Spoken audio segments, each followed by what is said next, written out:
Hello friends, welcome to French's video. I'm France Martin, independent demonstrator with Stampin' Up. And today it's for our Stamping Technique 101. It's about ribbon. Well, after looking at the ribbon, I thought what would be the most ribbon we should have on hand that is very versatile. Well, I came with this ribbon, the Organza Ribbon, and if you look on the ribbon, I should have my page here, on page 178, 179. So you get many of the ribbon in different colors, but some of the colors, we don't have any ribbon that offer. So with the Organza ribbon, we can have any color that as long as you get the ink. So let me show you what I mean by that. And it's 5/8 of an inch wide, this ribbon. So if you see, I already done some card. This one, it's in Perfect Plum. This one, it's in Melon Mambo. And now we're going to have a Bermuda Bay and Fleur de Flamingo. So I brought a piece of ribbon. I had a scrap there, and the way that I do it, some people do it with sponge, some people do it with markers. Me, I do it directly with the ink pad. And what I do, this I call this the tray, because it's got kind of a tray down there. I use the shape, it's kind of rounded a bit, and I take my ink pad and pull my ribbon, or you can drag the ink pad on it. So, and it depends how much ink that you get on your ink pad. It can go very darker right away, or maybe you're gonna have to work a little bit. This one here, I can tell it's almost time to ink it. But it won't damage your ink pad. I don't think so. I've been doing that for a long time. So this way, any color ink that you get, you can have your ribbon. One thing that I'm going to tell you, before you put it on your card, you have to let it dry. Or you can take a rag and see it's going to come. But even then, it would be good to let it dry. If you don't let it dry, especially the darker one, see right there, I get a little bit of my ink from my ribbon. So you want to make sure you let it dry completely. And wipe it with a rag too, or a paper towel. That's going to take the extra ink off. So I'm going to stamp a card. I prepared those one, but this one is not stamped, so I can show you how to stamp this. This is All About Flowers, and it is on page 112. So this one here, I wanted a tall one, so that's going to be and it's all numbered. This, what I love about this, you get all your number of the stamp with the number of your flowers, so it's easy to match. So I'm going to use the number 1. No, number 3. I want number 1. I'm going to use number 1 with number 1. So it's no which one go which what. It's listed for you. So I'm going to stamp the stem with, and I should have my foam under because it's photopolymer. So I use my paper piercer foam. So I got my cardstock here. This is 3 3/4 by 5, if I remember correctly, or I'm going to post on my blog. It is 3 1/2 by 4 3/4. So 3 1/2 by 4 3/4, and my color in the back is going to be 5 by 3 3/4. 5 by 3 3/4. That is the color of the mat in the back, and the white that you stamp on, it is 3 1/2 by 4 3/4. I'm going to put the measurement on the top here. So I'm going to stamp that right here, my stamp.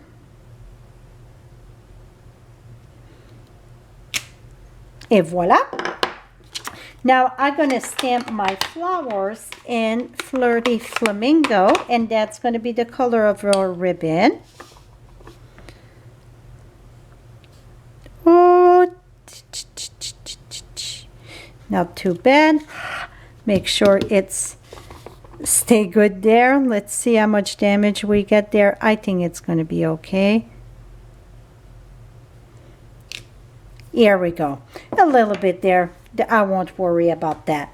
Now I'm using the feather together for the grading because I wanted different grading. So on the top of that one, I'm going to put a thank you. So let me remove this. You know what? I'm going to put it right at the bottom. So you want to do your stamping first, so then you're going to be able to determine where you're going to put your, let me think, your ribbon. Now, this, I said it don't bug me, but it does bug me. So see what I'm going to do. I'm going to take my flowers again, and I'm just going to go off a little bit, give them a little bit of dimension. Et voila. See, we can always fix our boo-boos. Now, let's put our ribbon together. I'm going to show you two different ways to put your ribbon. Oh, I wanted to do the other way. It doesn't matter. This one is the same thing. I put it on the other way and I stamp it 3 times. So it's all the same. So this one here, it's way too long. So I'm going to, you add about 6 inch more than what you need usually. So this, it's called a faux bow here. Oh, not this one. This one I want to do a different one. So let me look for my tape.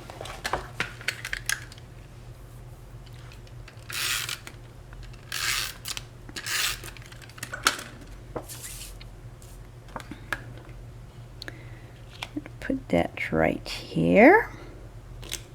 Okay, this one here, it's what I call kind of a lazy knot or a lazy bow. I thought I had, let me grab 2 pieces here.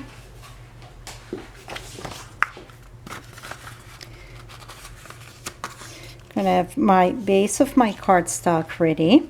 Okay, this here, you're gonna take this. I get way too long here. Gonna put that there. Put that there. And usually I want a snail in the back so it tie easy. It stay down. And if another thing, if your ribbon it's not dry, it will not. The glue won't stick on it.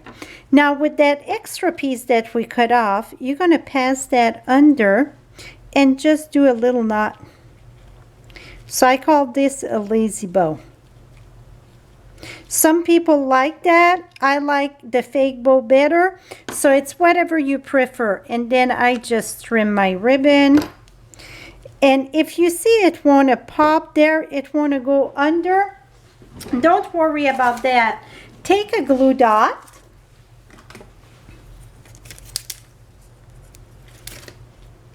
Go here.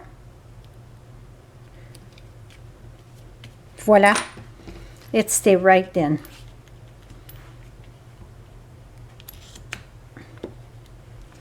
I'm hiding a little bit of my grading. Et voila. So that I call that a lazy bow or a lazy knot. Now the other one, it's my favorite one of all. And that I call that a faux bow. Here we go. Oh, that looked too wide.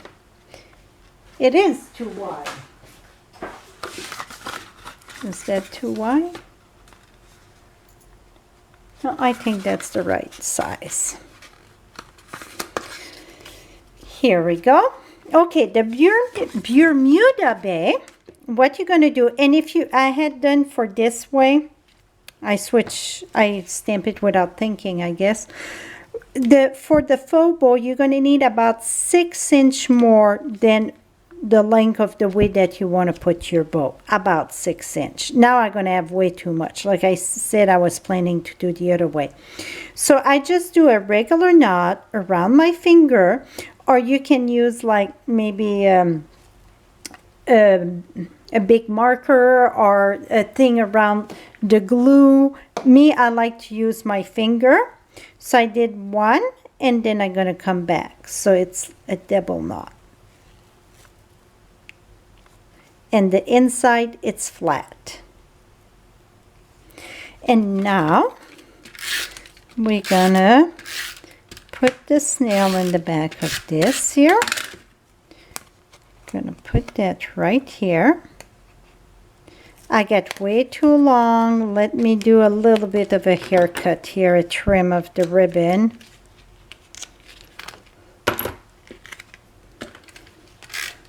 And I bet you're going to say how long it's going to take to dry.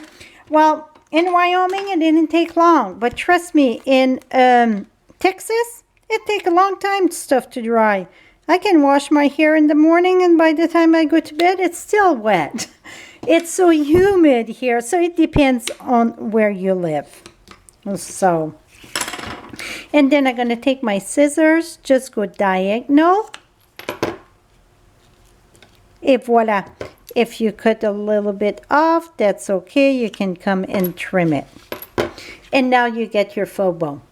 That's it, my friend. So you get the faux bow, you get the lazy knot, and pick the one that worked best for you. For me, it's absolutely the faux bow. So this is it, my friend. And again, the spool of ribbon, you get 15 yards. For $6, so it's going to last you a long time, and you can match any color that you get the ink.